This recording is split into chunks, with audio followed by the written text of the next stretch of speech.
Welcome back to Karate Corner. I am so glad to hear you guys are enjoying the series and enjoying the channel. Today we are looking at Seagal's second movie, the 1990 Bruce Malmuth movie, Hard to Kill. Now let's start the video off with controversy right away. Steven Seagal did not get along with the director Bruce Malmuth, and in an interview after this movie said, and I quote, "I think it's a miracle that this guy can put one foot in front of the other." End quote. This is Bruce Malmuth we're talking about, the director of Karate Kid. But in this theory, Seagal knows best, so what are you going to do? Now in this movie, Seagal plays Mason Storm, probably the coolest name to come out of the 90s. He's a cop investigating the mob's influence on politicians. Wait, didn't I already do this movie? Nope, that was another movie. Okay, it's the exact same plot as Above the Law. You're going to be very well compensated, Mr. Calabrese. Money now and a lot more when I get in that office. Storm then hits a guy so hard he spins the wrong way and falls into him, and he gets away with some evidence of this politician's corruption. This movie also marks the appearance of Steven Seagal's iconic ponytail, and him and that ponytail find themselves in the middle of a convenience store getting robbed, and despite him shooting him in the chest, he still wants to say this very clever line. Now you only got half of mine. We gonna do another take of that, or no? Okay, yeah, that's fine. Storm then proceeds to kick everybody's ass and break this guy's leg with no effort, almost like a bendy straw. Looks like you won the Oscar tonight, Storm. He makes it home to his wife and kids, so everything's fine, and just kidding, everything isn't fine. Why is that light red? Called it. These guys know Storm knows about that politician dude, so they get rid of him. And these guns are so loud it scares dead bodies.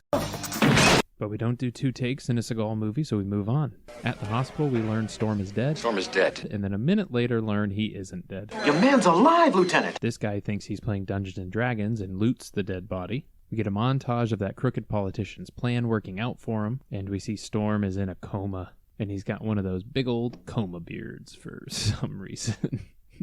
We see what, in my opinion, is the greatest mug that's ever existed, and we get introduced to Kelley LeBrock's character. At this time, Kelley LeBrock was actually married to Steven Seagal, and she only did this movie as a favor to her husband. And in interviews, instead of calling it Hard to Kill, she calls the movie Hard to Watch, or Hard to Believe. Would you like a little pussy, JD? Just a little bitty pussy. Look what I've got here. Besides, you've got so much to live for. What kind of hotel is this? Okay, hold on. Did I get the right version of this movie? Oh, I didn't download Hard to Kill. I downloaded Too Hard to Kill. Not really, though. It's just this kind of movie. Okay, let's move on. So the power of boners brings him out of his coma. And Andy, totally going to get sued by my patient Stuart, informs the police as the instructions told her to do. And then I don't know if these next scenes are supposed to be funny, but oh my god, are they funny. And I'm going to give you a massage, take you down the hall, make you feel all right, okay? Get the fuck out of here. Okay. Get me out of here. Thanks for the massage. You gotta stop and get me out of here. If you feel up to it, I'll get you some lemon chiffon pie out of the freezer, okay? Get me out of here. One of the crooked cops, disguised as a doctor, shows up to try to kill Storm, but winds up shooting a magic bullet through this guy's right shoulder and out the left shoulder. We then get the funniest chase scene through elevator. Door open and door closed. Door open and door closed. Our nurse then helps him escape and hits literally everything on the way out.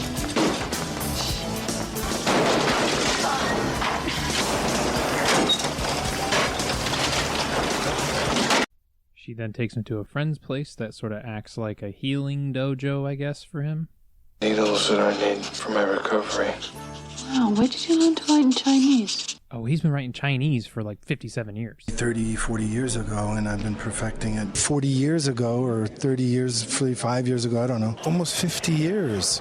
So the healing dojo works wonders because he's able to stand up and then told to sit down. Why don't you go sit down?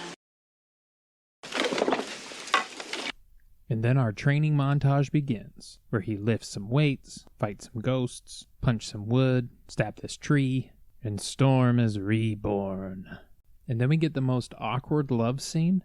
I cut basically the whole thing out for you guys, but it legitimately is 3 minutes long of them just making out and grabbing each other. You're lucky you don't have to sit through it like I did. So Andy leaves the hideout but gets tailed. We learned that the Ford Scorpio had a horrible turn radius, and Seagal runs into an old friend. He tells him that his son is still alive, doing well, and that they can meet up and escape together soon. I'll save you the trouble of going through the horrible flashback scene I had to sit through. But Storm learns who the politician was that he saw earlier, and that he's probably the one behind trying to kill him. Because Andy got tailed back to the hideout, another fight breaks out. This guy has a chance to kill Storm and doesn't for some reason. They almost shoot Andy, but thankfully Seagal's stunt double is there to protect her. And he finds a grenade somehow. Rick, where'd you get a hand grenade? I don't know. And then they break a world record for most amount of bullets to miss somebody. But I think the reason is because none of them are really even trying. This guy looks over his shoulder. This guy doesn't know where to look. These guys stop firing when he gets close. So to no surprise, he gets away. And he interacts with his first minorities in an extremely racist way. Oye, hermano, you like my coche? We'll be seeing a lot of this in his career. Smoking. A little while later, they go and retrieve his camera from the wall of his old house. Pregnant glow Just the about way you. I left you. It's exactly how you left it, as if the production crew put it in there maybe 2 seconds ago. He then blames the hole on the contractors because he's a horrible person. I think your contractor's doing a lousy job. We then learn the struggles of the mispronunciation of the name Andrea, Under Andrea Smith. Andrea. Andrea. Andrea Smith. and the goons finally circle in on Storm and play it real cool. And they surround him and say, Don't move, Storm! You're surrounded! and he's like, "You know I can kick people, right?" And they go, "Jesus Christ, he has feet!" And they run away. Meanwhile, his friend is waiting at the train station with his kid, and they run into some goons. Yeah, me and my kid are visiting my mother in New Mexico. His neck is high. Makes me trust him. And during the fight, he sadly gets shot. And we get to see how Steven Seagal runs. How do you think he runs? Do you think it looks manly? Did you think it looked like this? So he catches up to the bad guy, and I can't tell who he's more upset with. This bad guy or this guy's stall selling duck?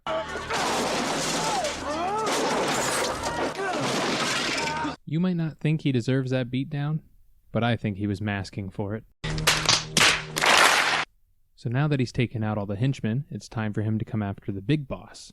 And Seagal is pumped. He's like, "Ooh, I'm gonna get you, do a little karate kick, yow. Tiptoe over here, little tap tap on the window, and I'm in." He tries to join a friendly game of pool. This poor dude gets obliterated, and he tracks down the second in command. We find out the props were not intended to be used as actual weapons. How dare you break that? Our big bad guy had all day to plan, and this is what he came up with. Die! Now, if this building looks familiar to anybody, this is the Greystone Estate. It's the same mansion that the Coen brothers used in The Big Lebowski. It's used in a ton of movies, but Hard to Kill somehow got access to it for this one. That's kind of cool.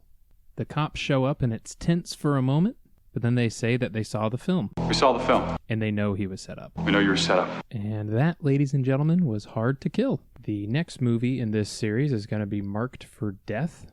I'm looking forward to it for a couple of reasons. I know it's going to be entertaining, but it also marks the beginning of the partnership with Seagal and this guy, Jules Nasso. Jules Nasso had ties with the actual mob, and starting with this movie and a few more, we come to learn he was extorting Seagal and gets the real mob to threaten him. We'll get into that a little bit, but this movie starts that partnership, so I'm looking forward to it. Thanks for sticking it through to the end.